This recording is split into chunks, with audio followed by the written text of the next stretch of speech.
I want to welcome you to the Pro Mindset Podcast. The Pro Mindset Podcast is all about diving into the headspace that results in championship performance. High-performing athletes, winners, have this mental flow and have a positive headspace for their performances and success. Join me, Craig Domann, sports attorney and NFL agent, on this podcast. I will interview pro athletes, college athletes, football coaches, and sports personalities. Together, we can discover how you can get in the flow and have your own pro mindset.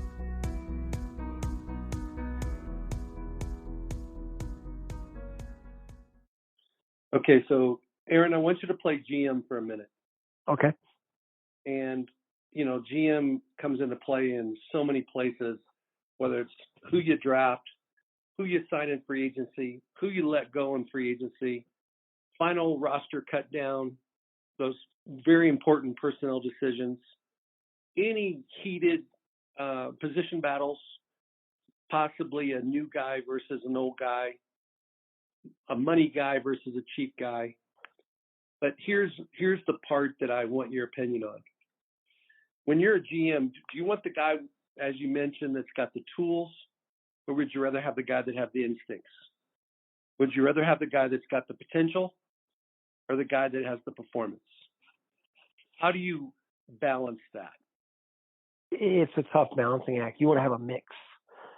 But if I had to pick a guy, I would like to go with the proven guy, especially in a year like this one, the veteran guy.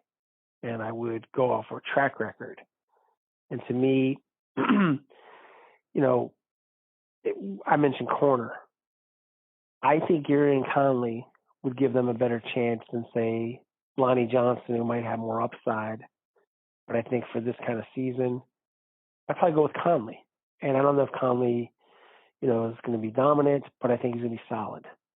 Whereas, like with Lonnie, I'm worried that he may make a critical mistake. And I think that's how a lot of coaches think. But at some point, you got to let guys sink or swim, especially at the cornerback position. And you got to, bet on potential too. I think you can figure that out without necessarily having to just bench a guy and just put him out there on an island and say, okay, we think that this guy who knocked down a couple passes is never going to pick the ball off or be able to shadow a really good receiver. So let's try this guy that, tested well and we think has potential. I think it's a tough balancing act. But if it comes to me, I believe in performance. And you look at, say, like Tom Brady. Are there more physically talented quarterbacks than Tom Brady? Absolutely. But if I had to win one game, I think I'd pick him. And I just would believe in, what he's done before in big games. And I'd give him that chance. That's just me. Well, Tom Brady in his prime versus, some of these younger quarterbacks in their prime that haven't hit their prime yet is a fun question to consider. But Tom Brady's proved it.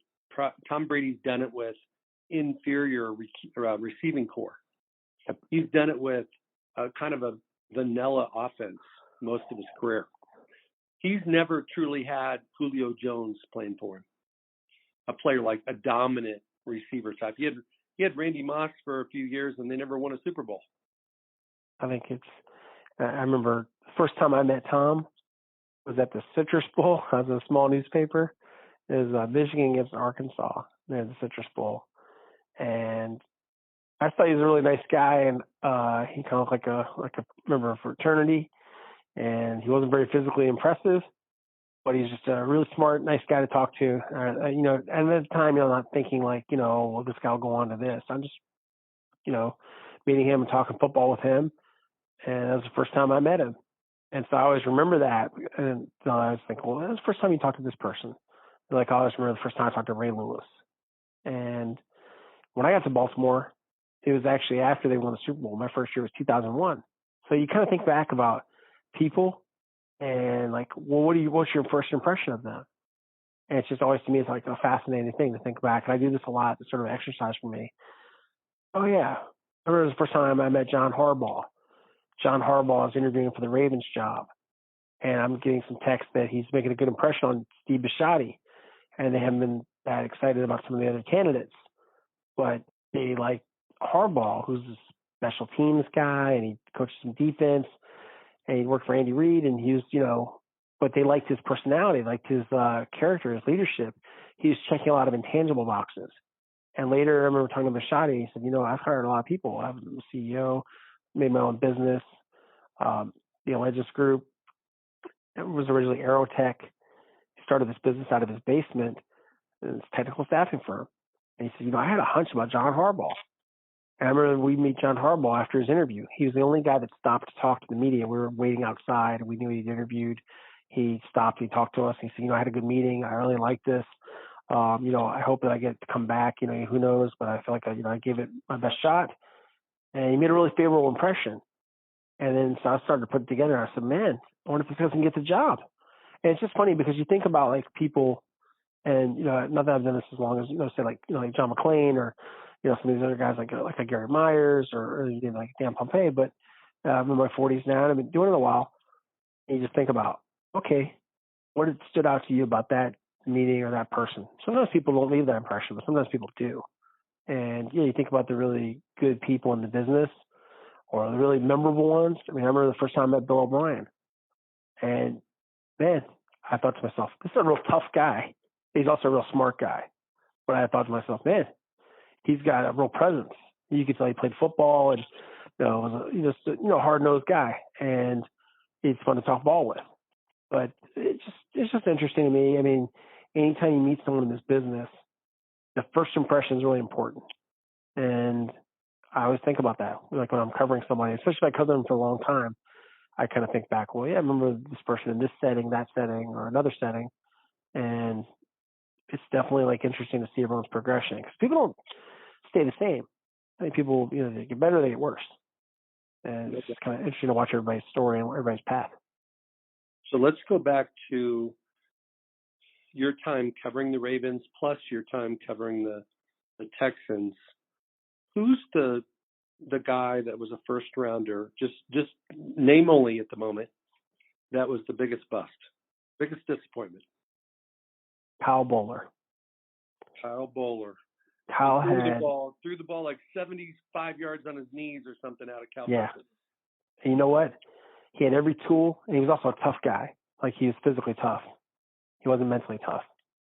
And he didn't apply himself enough, and he enjoyed himself too much. Like, kind of the perks of being a quarterback. And, yeah, I don't want to throw him under the bus too much, but I think, this was a crazy story, and I'll tell it. I don't think it's anything, too derogatory. On Tuesday in season, what do you think most quarterbacks do on a Tuesday? It's game plan day. What do you think most of it? Watching film. Where do you think Kyle went on a Tuesday from Baltimore? Where do you think he was? Many times. Eastern Shore. He went to California to hang out with Nick Lachey, reality star. And he was available via phone. And he didn't do that all the time. He did it a few times. He really pissed off Brian Billick. And to me, it was just, a really bad sign. And, yeah, I mean, you can't party too much and be a quarterback. Quarterback's got to be that guy. He's got to be the leader. And he had all the physical tools, but he wasn't a leader and he wasn't mature. And that, to me, really, caused him to be, he didn't have the career he should have had. He had all the talent, and he was a nice guy. He wasn't a bad guy, but you don't want to be I don't know, call him a clown or anything like that, but he wasn't what he needed to be. And then you see other guys that are a little more serious, like a Joe Flacco, and you see someone that, hey, he gets it, and he had a good career, and he won a Super Bowl. Yep. Okay, who's your number two biggest bust? Second biggest bust. Big bust. Think about some guys. It's tougher for Baltimore because Ozzie Newsome and DeCosta. Yeah, his first draft was, and this is before I got there, he drafts Jonathan Ogden fourth overall pick instead of Lawrence Phillips. Good decision. And he drafts Ray Lewis, 26th. And then later he gets like Ed Reed, I think it was like 24th. He once drafted Todd Heap, I think with the final pick of the first rounds. So he could draft anywhere in the round, and he would hit. A real bust that he had was Matt Elam. Matt Elam, again, was immature. He was short. He didn't have it. And you could tell pretty quickly that Matt would not pan out. And then Matt later had off-field problems. Matt had some emotional things. I remember covering him one time, and he didn't want to talk. And he just turned his back and started scooching away from me on his stool. And I said, Matt, we need to ask you some questions. And he's just shaking his head. And I kind of felt like almost like I was talking to an elementary school person. It was just really immature. And he had not a very, in my opinion, grown up way about him. And it turned out that he had a few issues, like some emotional issues, but that held him back. That lack of ideal size, and they busted. It was a rare bust for them. One of the worst busts they had. And then, I would say here, Jadeveon Clowney did not have the career and has not had the career that he should have as a top overall pick. And a guy as talented as him, he has not, lived up to what he should have, in my opinion, because he's never developed a repertoire of pass rushing moves. He was the human highlight tape at South Carolina, and he really didn't do much until his contract year with the Texans. He is an elite run stopper, but he's not an elite pass rusher. And he's later he's tried to work on it, doing some work with Chuck Smith and with some pass rushing coaches, but it's tough if you haven't applied these moves and done it like some of the other guys are more students of the game. And yeah, for all of his tools, and I would say this, JD's a real tough, physically tough guy, very talented guy, and a guy I like, but he's a little silly.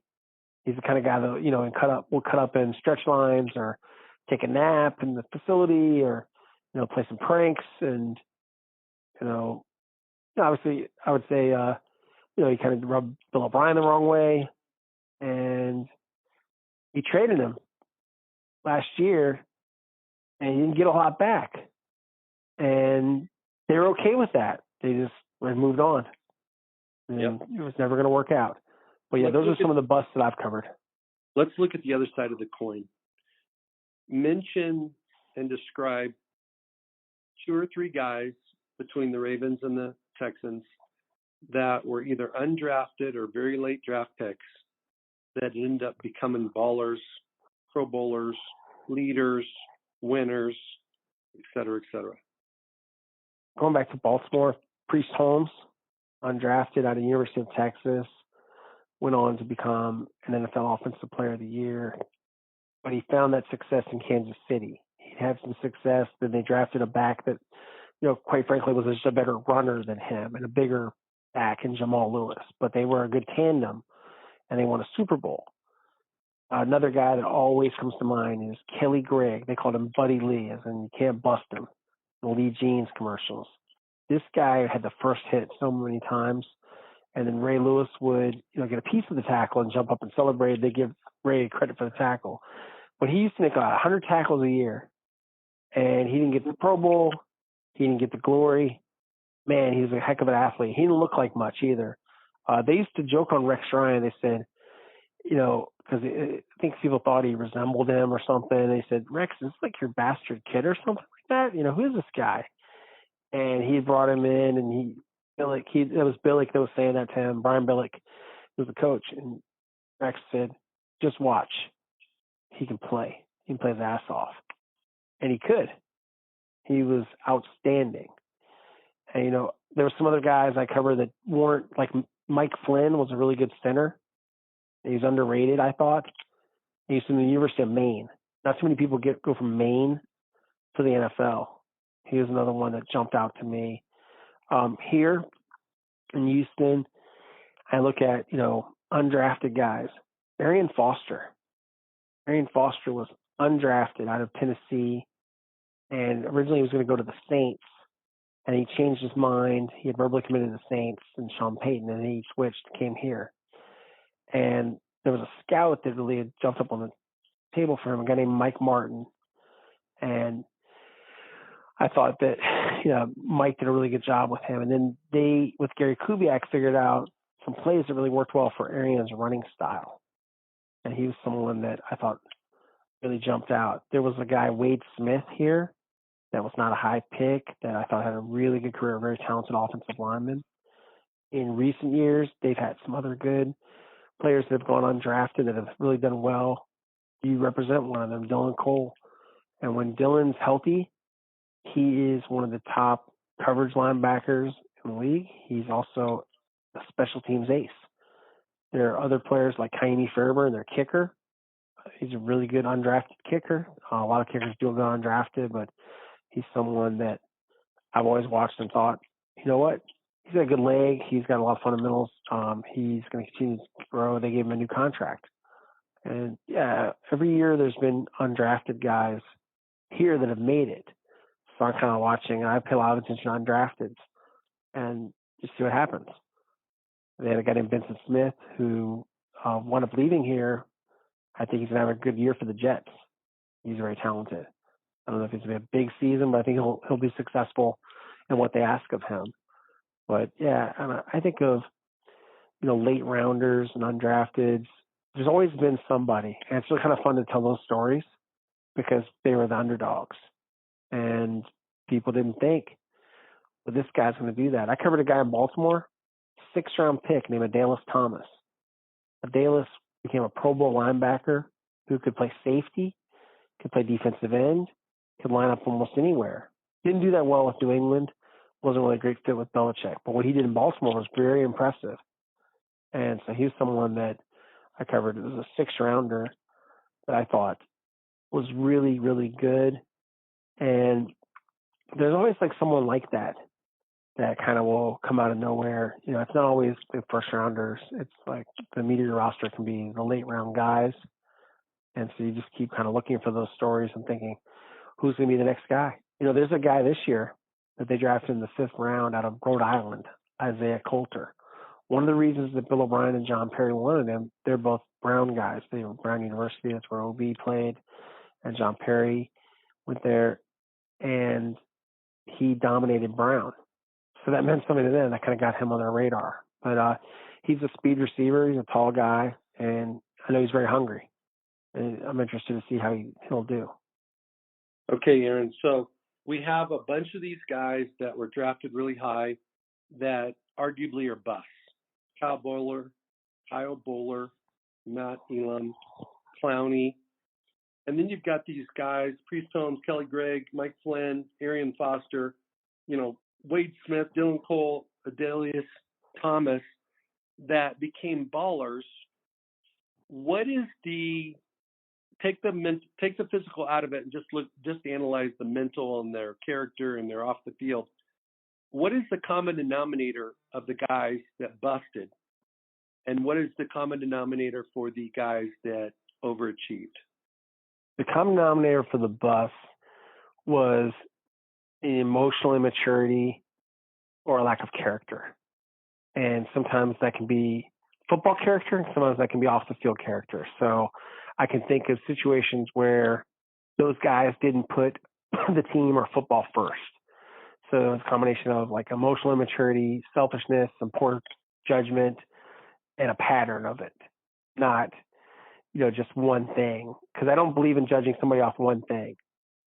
If I believed in that, or if the league did, then Laramie Tunsil, for example, is now a Pro Bowl left tackle here and the highest paid left tackle in the game. He had a really embarrassing situation when he was coming out of Ole Miss. He's in a gas mask. His social media got hacked. He's wearing a gas mask. He's, smoking marijuana through a gas mask. And it's, really. You've done that too, right? I didn't do that. Okay. I would tell you if I did. But yeah, Laramie, and so that's the image most people have. And you know what? And Laramie's a really good football player. He's a nice guy. And he actually really works really hard. He lifts weights, lifts really heavy weights. He's trained really hard. He played with a torn labrum last year, and then he had surgery, and he's made this really good recovery. I think he's going to have a really great season. But if I was to judge Laramie, I don't know him off of, all I know about him is his gas mask, and does he really love football? Well, I got to know him. I was kind of open-minded. I said, so you know what? I don't know him. I want to get to know him. And, yeah, every now and then, I think he's a little goofy or a little silly. Yeah, sure. But he also works really hard. He has a lot of pride. He's also really talented. But when you have talent and you have a work ethic, that wins. All those guys you mentioned, they're smart guys. If I'm thinking about Arian Foster or Priest Holmes or Kelly Gregg, I mean, of course they're hungry and they're tough and they have a plan and they figure out a path to the roster. But I remember when they got Dylan and they beat out some other teams, they spent some, for them, a fair amount of money. He was basically, I would say, their prize undrafted free agent that year. Really quickly, they're talking him up. We're seeing stuff at these mini camps. And I'm not a scout, but, I've been covering football a while, so I'm starting to watch him. I'm like, man, I think he's impressive. And they're letting us do interviews with him. I'm like, wow. They're letting us talk to an undrafted guy and do interviews with him, do like features. They must think he's really good. And the word was, around the team that they think he had a good chance to make the team. And so I was getting a vibe like, hey, I think he's going to make it. And not only does he make it, but he makes some plays. He's in the games. He's making an impact. And I think, you want to see the intangibles match what you see on the field, but you can get a feel for a person. So, and again, by the way, congratulations to Dylan. The wedding pictures look great. I'm also a newlywed, and I look forward to talking to him at some point whenever I see him. But yeah, congratulations to Dylan Cole and his wife. But I think if you're even kind of a decent judge of people, you're going to come away from an encounter with him saying, okay, I feel like I have a good feeling about this guy. And you have to kind of trust your gut, your instincts, your hunch on someone, and also what other people tell you. But yeah, if you were to ask me like, okay, Kelly Gregg, is this guy going to make it? Heck yeah. I mean, you watch him make all these tackles. You see Priest Holmes catch all these passes, make people miss, or Arian Foster. But they didn't start off as Pro Bowlers. They had to go from practice squad and work their way up and all those things. So it's kind of interesting to watch people's career evolution. And so, we're talking about some good ball players. And I don't think Kelly Gregg's a household name, but to me, he's one of the best players I covered and one of the best people. So, like, it resonates with me. But, I mean, we know a lot of the same people. But, yeah, we're talking about guys, and because you know what I'm talking about. You're saying, you know what? Yeah, that guy. Absolutely. But the commonality, I think it comes back to is, do you have the character, do you have the intelligence, and you have the hunger to figure out a way to say, you know what, I don't care that I'm undrafted. I know I'm good enough, and I'll prove it. And here's how I'm going to do it. But, yeah, you can't just want it. You got to be good enough, and you got to figure out a strategy. And sometimes, too, it's like if you're an undrafted guy, do you and your agent pick the right team? Are you picking some place where you're actually getting an opportunity or a place that has a track record for, keeping undrafted? So, you've done this before with, lots of franchises. And so we're talking about the teams I primarily have covered, Baltimore and Houston. And there's a bunch of examples of either late rounders or undrafteds that they took seriously, and those guys made it. Yep. Well, let me share with you something, Aaron. Pro mindset, what I've learned from interviewing lots and lots of players and, GMs, former GMs, coaches, media types, and in doing the business for 30 years, when you reverse engineer an NFL player's mindset, open them up and take it out and analyze it, is there 7 things you got to have. Just like you can't be half pregnant, you got to have all 7 of these, or you don't have any. And number 1 is you have to believe in yourself. Those guys that walk in the locker room as undrafted rookies, it doesn't matter if they're first rounders or 7th rounders or no rounders. Everybody knows there's something about this kid, not just their identity and belief in themselves. They have to be confident about their skills. But you can't be confident about your skills if you don't have 2 things. 1 is if you haven't worked hard and done reps, and 2 is if you haven't had success doing what you do. So if you've had success doing what you do, and you've earned the right to be successful, and you believe in yourself, now you have belief. The second one is you got to have passion. You got to have passion for your sport. And I've talked to numerous scouts, and they're like, "Oh yeah, I always ask the guys at the combine, Senior Bowl, etc. Hey, you love the game?" And I'm like, "Why?" Because at one point in time, they all love the game, and even if they don't love the game, they're not going to tell you. How many guys have told you when you ask, "Do you love the game?" have told you no? And they obviously laugh. They laugh because they're like, "Well, everybody says they love the game." So what in the heck does passion mean? Well, what I've discovered is that passion for football and what we're talking about with the NFL has to be higher. Now, God and family comes before football. But let's just take God and family out for the moment.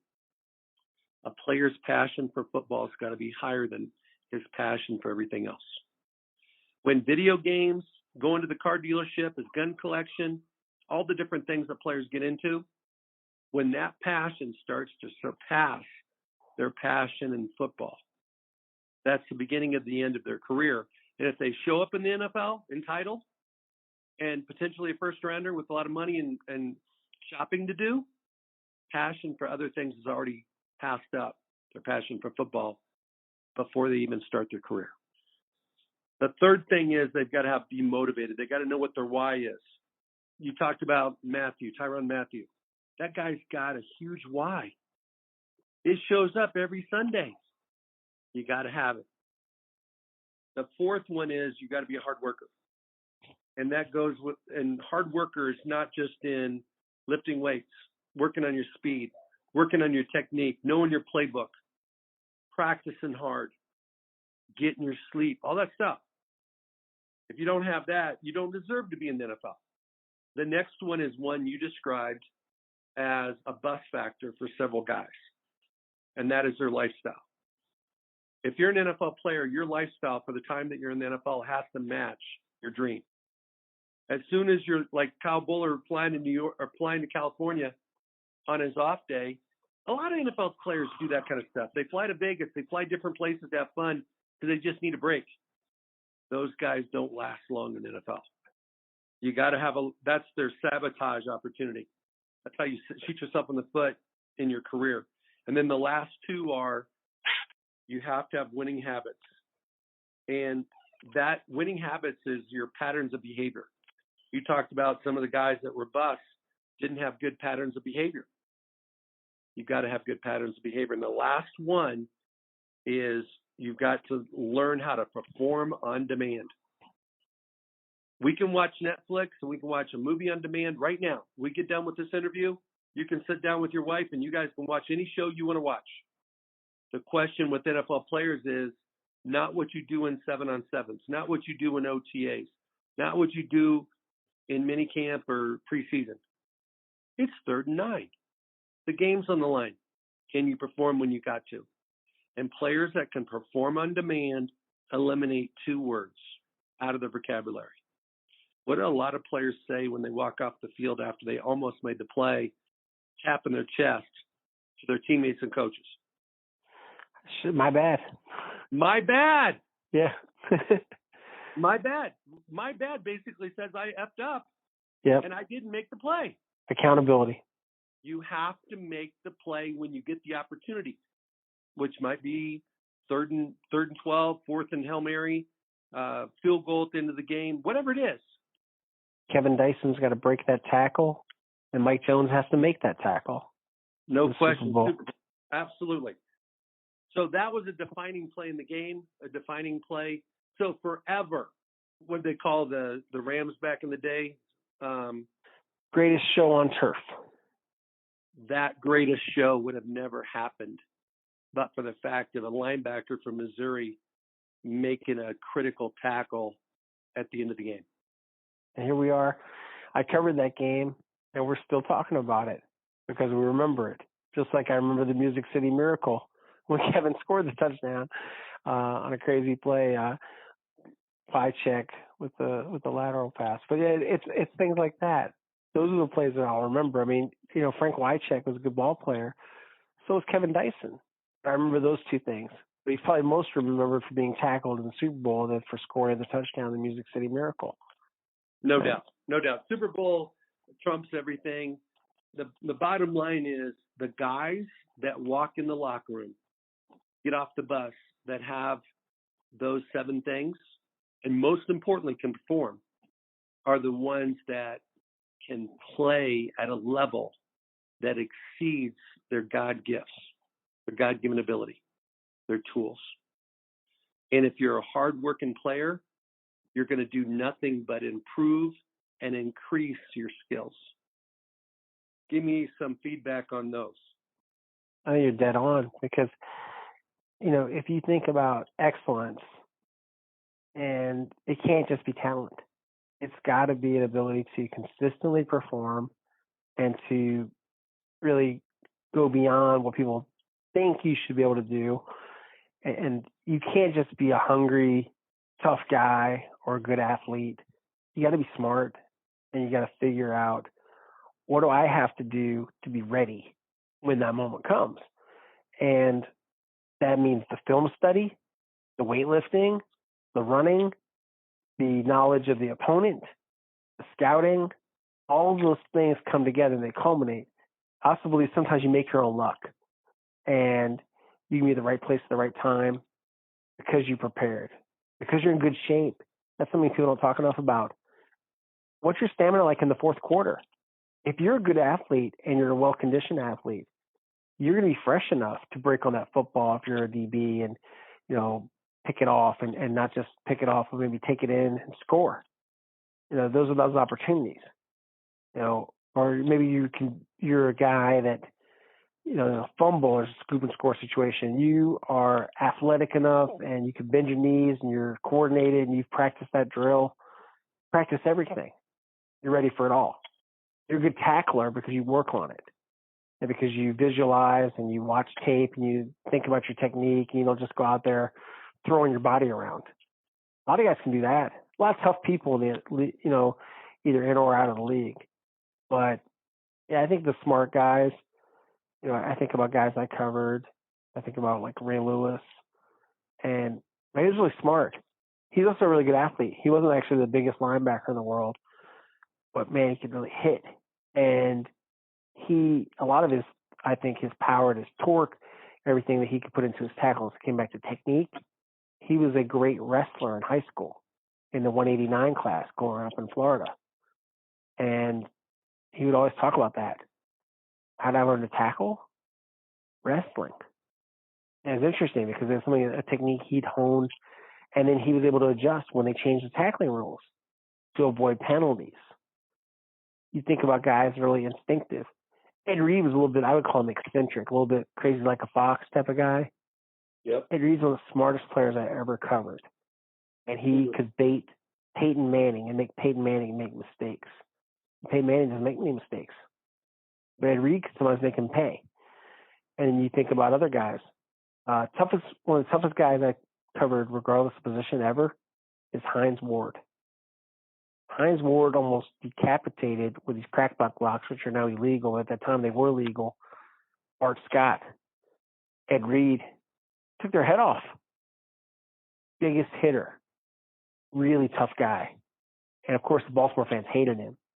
You know what I thought about him? Man, I really respect this guy. He's that tough that he's making the Ravens. The Ravens are bitching about him. To me, that's a guy. And he probably doesn't get talked about as, one of the greatest receivers ever. Man, what a clutch player. And what a tough receiver. How often you talk about a tough receiver? Or what a great blocker.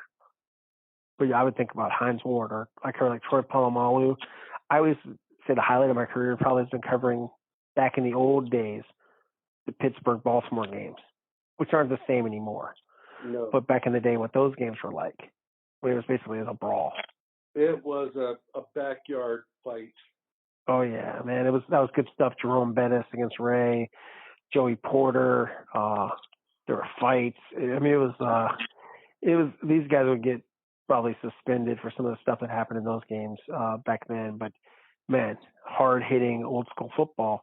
And I literally sometimes I go back and I read my stuff and I say, man, you could have really just toned it down, but you got too fired up when you were writing it, and there are some cliches in there because you're just like too excited watching all these guys like kill each other. But yeah, I just think about all those points you made.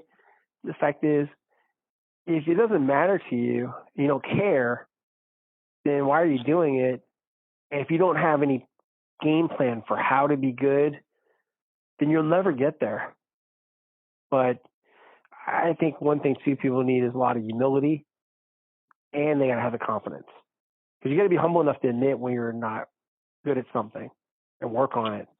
And then you have to be smart enough to figure out a way to do it. If you don't, be humble enough to ask someone questions, you can learn something.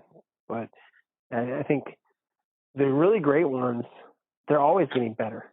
Look at Aaron Donald. I met Aaron Donald at the Senior Bowl. And, I knew who he was from Pitt. And I watched him kill everybody at the Senior Bowl. You know where he is physically now? And he was really powerful, and he's really strong, and he could lift a ton of weight, and he was fast back then. Look at him now. Look how much pride he puts into his body and everything he's done. He's not a bodybuilder or anything like that, but yeah, he's a really impressive-looking guy. But he's also always trying to get better. That's why he makes so much money, because he's valuable.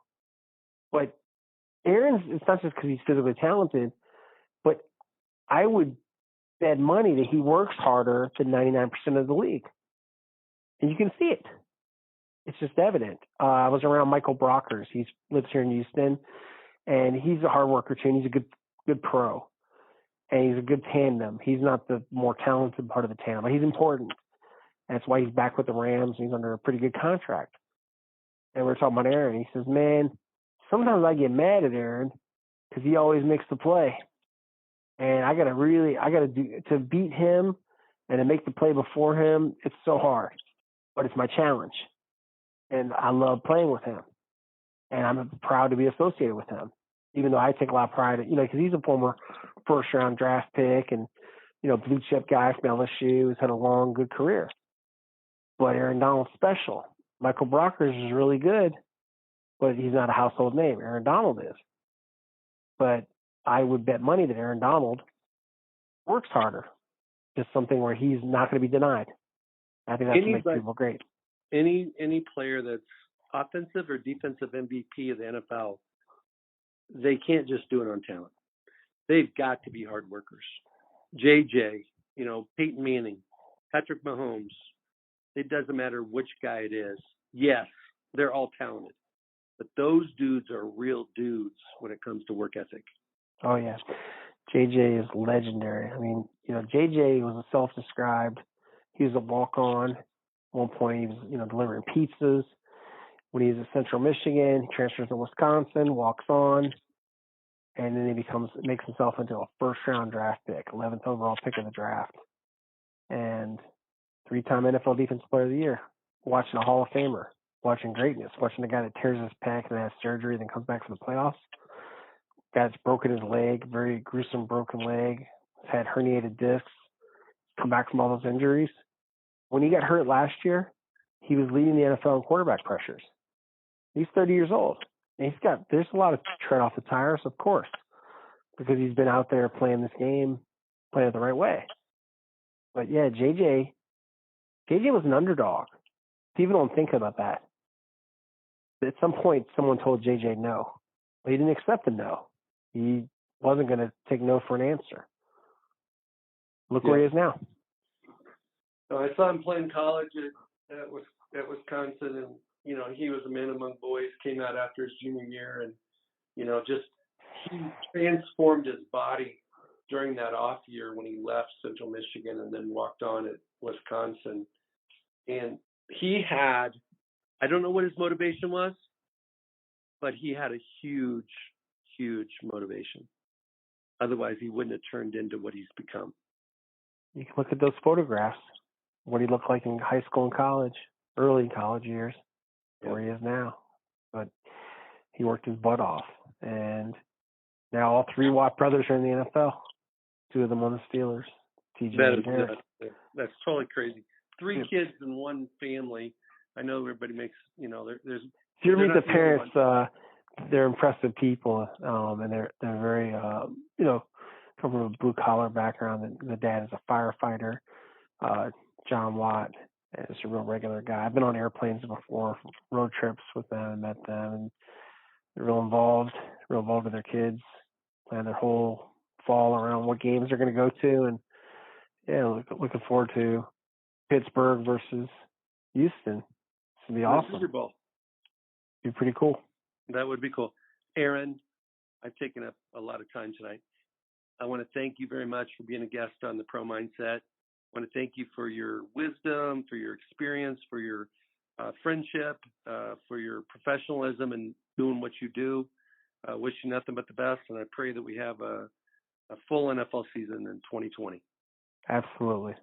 Great sentiment, and appreciate you. And thank you for your friendship, and just enjoyed our conversation. This was a lot of fun. Awesome.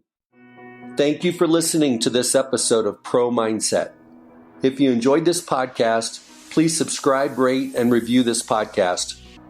You can follow us on our website, promindsetpodcast.com, or on Instagram, Twitter, and Facebook at Pro Mindset Podcast. Thank you so much for listening. We'll see you the next time.